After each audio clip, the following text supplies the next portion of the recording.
Patrick Kumabwaje, Director General Dema Ejukwaya Pano Memus Wonshe apomode ho nsem so Ghana Health Service. Na wo madi dwuma so sonko kra na nyina no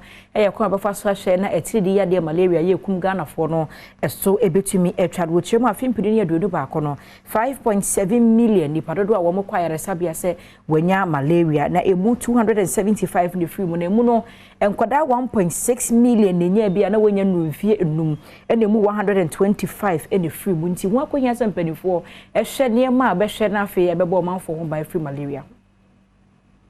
Director General Ghana Health Service Dr. Patrick Kumabwaje nsem bi so se etiridi ya de twa tradition mo nkwaso no se ho hwehweye no betumi asipi na asitapa de a ene na ho hia se ho sikasem hwehweye no mpanifo betumi ahwe aka na se wo kyerɛ dia wa fimpinu ne do no ba ko ne mu no addition mo munya malaria ya de ne bi wo man mu no anya kura no betumi aju 5.7 million ye mu 275 ene hwere wo mu enkwa na mofra ya de wo mu enya bi no na mo keka ko beye 1.6 million ye mu 125 hwere wo mu enkwa na broguso ekasa our national launch of the expansion of the malaria vaccine implementation program no ase wosunyane no ochire mu se boni bia ni malaria mpane no emu intadehye momodin ya se wo mofra obema wo mu wo sampane no ebi. A total of 1,359,199 doses of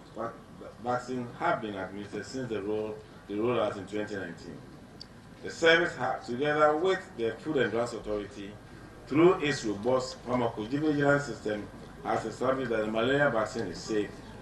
feasible to deliver, and also reduces severe malaria. Following the positive incident evidence generated from the 3 pilot programs and other available evidence, Ghana Malaria Vaccine Implementation Program is being expanded from the current 42 districts to 93 districts in Ahafo, Bono East, Central, OT, Upper East, and the Volta regions. For the malaria vaccine, 4 doses provide the best protection against malaria when used with other preventive measures. Children get the first dose at 6 months and the final dose at 18 months.